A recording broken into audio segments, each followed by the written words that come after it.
tout petit, on plantait des légumes avec mes parents et j'ai laissé grandir, grossir une courgette qui est devenue énorme, fascinante et j'étais émerveillé par le volume de cette plante. J'avais pas compris qu'une seule courgette réduisait la taille de toutes les autres, mais j'étais fier comme tout avec ce légume géant et j'ai l'impression que ça a un petit peu transformé ma vie, oui. Mon père était enseignant, mais ils avaient cette attention à la nature et ils considéraient important, puisqu'on a grandi dans des immeubles un peu serrés les uns sur les autres, qu'il fallait qu'on court dans l'herbe et qu'on comprenne un petit peu mieux comment fonctionnait la nature. C'était cette intuition-là qu'ils m'ont transmise et que maintenant je me plais à partager avec tout le monde. On a plus de 16 000 espèces et variétés de plantes conservées au jardin botanique. En fait, on a les plantes, on a les animaux, on a l'écosystème.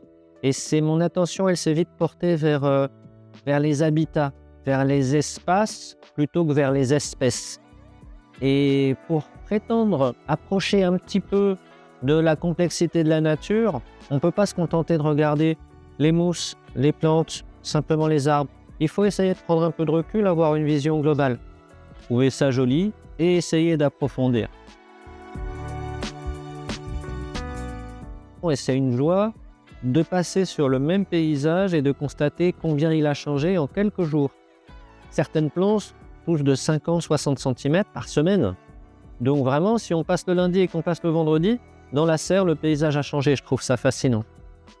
Du coup, je vois certaines plantes qui passent par-dessus la voisine et qui lui volent un peu sa lumière.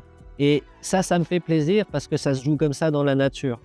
Dans une jungle un peu exubérante, c'est vraiment la course à la lumière. C'est la stratégie pour pousser au-dessus de la voisine pour avoir accès à la canopée, à la lumière du ciel.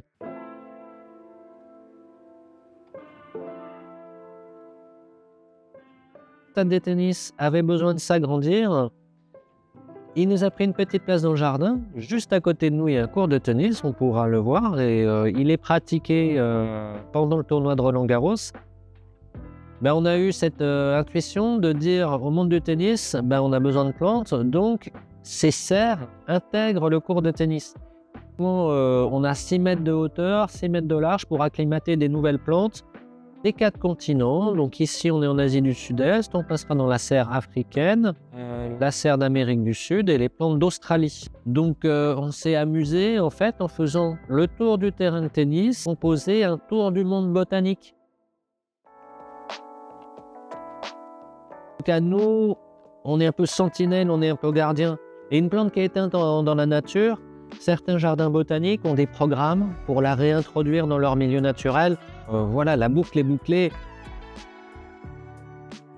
On a le sentiment que l'humanité peut avoir d'une certaine façon abîmé la nature, mais qu'avec les jardins botaniques, elle se donne aussi les moyens de porter une attention un peu particulière sur des plantes qui peuvent être menacées souvent de notre fait et on se doit de les protéger. Voilà. J'ai grandi, peut-être même que j'ai vieilli, c'est le jeu, c'est comme ça. Donc moi, en fait, ce sentiment de reconnaissance devant cette courgette merveilleuse, monstrueuse, ou devant cette nature généreuse qui souffre mais qui sait aussi être résiliente et s'adapter, c'est le même émerveillement. Je pense qu'il n'a pas changé.